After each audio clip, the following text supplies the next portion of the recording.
They say every empire has its downfall, but no one expected it to hit this hard, this fast. The voice you're about to hear isn't just a confession, it's a chilling play-by-play from the person who claims to have ended young Dolph's life. In these recordings, every shot, every move, every calculated moment is laid bare, raw and unfiltered. People who loved him, who grew up vibing to his music, are still asking, why him? Why now? The story that follows isn't just about a murder, it's about loyalty, betrayal, and the secrets hiding behind the fame. By the end of this, you'll wonder who really pulled the trigger, and why. Memphis knew him as a king, a boss who built his empire from the mud. But to the world, young Dolph was more than just a rapper. He was a symbol of independence, a blueprint for anyone trying to make it out without selling their soul. Born in Chicago, raised in the streets of Memphis, he spoke for the block, for the people grinding when nobody was watching. He had that drawl that cut through the beat, bars that weren't just music but testimony. And he wasn't just about words, he was about action. Turkey drives, school donations, giving back to the hood that shaped him. Dolph's loyalty was real, and everyone knew it. But being real comes with a price. By 2021, Dolph wasn't just stacking paper, he was making enemies. You see, success in Memphis meant stepping on toes, and Dolph's refusal to sign with major labels, his paper route empire, it rubbed some people the wrong way. There was talk on the streets, whispers about jealousy, rivalry, and respect denied. Fans would comment under posts, "Dolph too real for these snakes." And they weren't wrong. It all came to a head on November 17th. He pulled up to Makata's homemade butter cookies, a spot he frequented, smiling, talking to employees like he'd known them all his life. One fan who was there later said, "I swear, he was like family to everybody in that shop. You could feel the energy, the love." Then it all went sideways. His brother was there too, quietly watching, as Dolph grabbed some treats for his Thanksgiving drive, a tradition he held sacred. The streets knew him not just as a rapper, but as a man who kept his word, who came back every year to give. Earlier that year, Dolph had already survived attempts on his life, dodging bullets in Charlotte and Los Angeles. Over 100 rounds fired in one hit, and he walked away untouched, armored and untouchable, or so everyone thought. "I ain't scared," he told a radio host back then. "If you come at me, you better be ready, because I'm ready for you." That confidence, that swagger, it wasn't just for show. It was survival. But survival only works until it doesn't. Inside Makata's, the air was electric, but tension had been building for months. The feud with Yo Gotti's camp, the diss tracks, the social media shots, it was all boiling. Dolph had never hidden the fact he didn't respect certain people, and that lack of respect carries weight in these streets. One of his close friends said, "He didn't play. If he didn't respect you, you knew it. That's why some of these cats couldn't sleep at night." Minutes turned into seconds that morning, and in the streets, time moves fast when danger is near. Two masked men in a white van were waiting, watching, calculating. In the audio recordings that would later surface, the killer described seeing Dolph, identifying the camo wrap on his car, the same one fans had tagged in pictures online. Every step Dolph took that day was observed, every movement dissected. "That's him," the voice said, calm, almost casual. "He's right there. Let's do it." Even the employees at Makata's felt it, the subtle shift in the air they couldn't name. One whispered, "Something's off. I just feel it." But no one could have imagined the brutality about to unfold. That morning, the streets of Memphis didn't just lose a rapper, they lost a legend, a philanthropist, a blueprint for independence. Fans flooded social media within hours. "No, not Dolph, this can't be real." And the comments turned into a digital vigil, a city mourning before even the news broke officially. And yet, the deeper story, the web of loyalty, betrayal, and planning, was only just beginning to unravel. Because in the underworld of Memphis, respect is currency, and for young Dolph, someone decided that it was time to cash in, no matter the cost. But the truth behind young Dolph's murder didn't just sit in the streets. It came out in whispers, in courtrooms, in confessions that made the city shiver.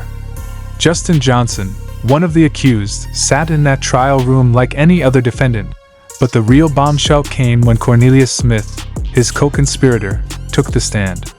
Smith's voice cracked, tense, haunted, as he detailed exactly how they tracked Dolph that morning, how they waited, and how the plan was executed with chilling precision. "We followed him," Smith said. "Camo wrap, same car he always drove. We knew exactly where he was going, to Mikada's." The testimony painted a picture more horrifying than anyone could imagine. Smith revealed that they were promised $100,000 by Anthony, Big Juke, Mims, Yo Gotti's brother, to carry out the hit. Every detail was laid bare: the division of the bag, the timing, the coordination. According to Smith, he pulled the semi-automatic first, Johnson followed with a handgun, and they confirmed Dolph was down through a FaceTime call with Big Juke himself. Every action calculated, every bullet deliberate. The courtroom was silent. You could feel it: friends, family, fans, even the hardened officers, absorbing each word like it was happening right there. One witness said later, "I've never seen anything like it. You could hear the pain in the room. People weren't just shocked, they were broken." The betrayal ran deeper than anyone had guessed. Hernandez Govan, allegedly the mastermind, orchestrated the hit behind closed doors. He set the shooters on their path, ensured they knew their targets, and then washed his hands of it, letting others carry out the bloodshed. The layers of deception, trusted allies turned enemies, promises of fame and money that led to murder, made it all the more sinister. Fans on social media reacted in disbelief, some defending the street's code, others demanding justice. "How do you snitch on someone you call brother?" one comment read. Another said, "Dolph gave love to his hood, and this is how it ends." The betrayal wasn't just a legal matter, it was emotional, cultural, a wound to everyone who believed in him. Even the audio recordings that surfaced added a new layer of horror. The killers' voices were calm, almost bored, describing the execution like a checklist. "That's him. Take the shot. He won't see it coming," one said. The casualness was what made it brutal. The way life could be taken so coldly while the world carried on, oblivious. And yet, despite the betrayal and the chilling efficiency of the hit, the story didn't stop there. Big Juke himself, the man who allegedly ordered the hit, would meet his end months later, shot outside a Memphis restaurant in what many believe was retaliation, the streets whispering that the cycle of violence had only just begun. Every revelation, every confession, peeled back the layers of the Memphis trapped world. The rivalries, the grudges, the money. The power plays that could escalate from social media diss tracks to real-life bloodshed. People started questioning loyalty, questioning the very structure of the streets. How far would someone... The courtroom was heavy with tension as the final pieces of the puzzle fell into place. Justin Johnson had been found guilty, sentenced to life with the possibility of parole. But the echoes of young Dolph's murder didn't end in the judge's chamber. They rippled through the streets of Memphis, the hip-hop community, and the hearts of fans who still couldn't believe their eyes. Every fan, every friend, every family member felt the weight of the truth. Some took to social media, posting screenshots of private messages and leaked DMs, claiming they had evidence linking other players to the murder. One anonymous account even shared a text allegedly from Big Juke to Hernandez Govan, reading, "Make sure it's done clean. No mistakes." The revelations didn't just shock, they haunted. Smith's testimony had exposed the chilling orchestration behind the hit, detailing every second, every choice. He spoke about watching the semi-automatic bark its deadly rhythm, about Johnson's calm, almost detached demeanor as he fired. "It's surreal," Smith told the court. "Like you're part of something you don't even understand fully, but the money, the promise, it blinds you." The words hung in the air like a curse, and you could feel the anger, the grief, the disbelief of everyone listening. Then came the twist that nobody saw coming. Big Juke, who had allegedly ordered the hit, was killed months before Johnson's trial. Shot outside a Memphis restaurant, he went down in the same streets where Dolph once walked, leaving the city to wonder if this was retaliation, karma, or just the continuation of a cycle no one could control. The timing was uncanny, months of preparation for a trial, lives hanging in balance, and then the man who set it all in motion was gone. Fans speculated endlessly. Was this payback for Dolph? A warning to others? Or the streets finally taking their own form of justice? The emotional fallout reached far beyond the courtroom. Mia J., Dolph's partner, continued raising their children, her grief layered with the burden of legacy. "I have to be strong for them," she said in a rare interview, voice steady but eyes heavy with loss. "He taught me what loyalty was, what giving back meant, and now I have to carry that for our kids."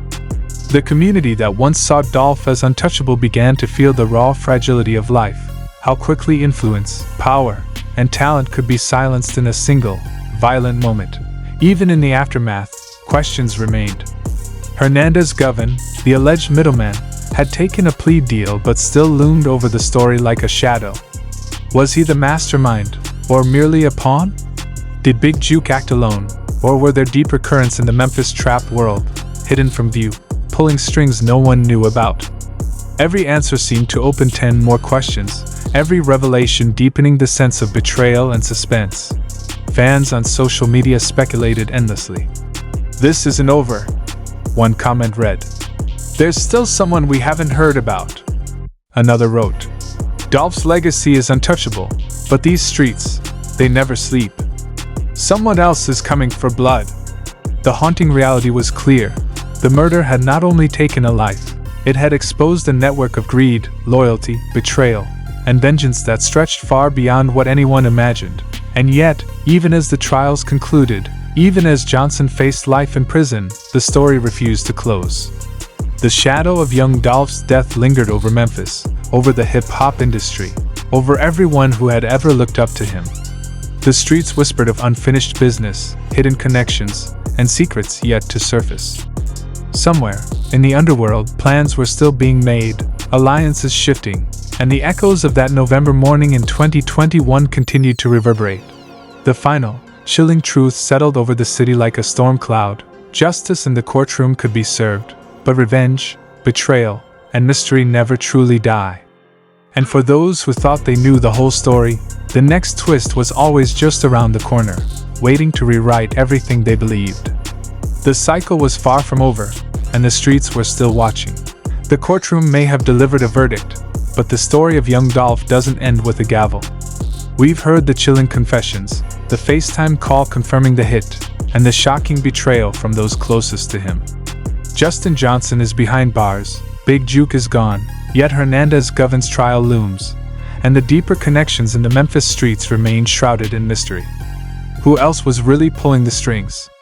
What secrets are still buried in DMs, in recordings, or whispered in the alleys of the city? This isn't just a story about murder, it's about loyalty shattered, power struggles, and the ripple effects of one man's death that still echo through hip-hop and the streets he called home. If you want to hear the leaked call from that fateful morning, or the messages that could expose the next twist, comment below. This might be the end of one chapter, but what happens next changes everything.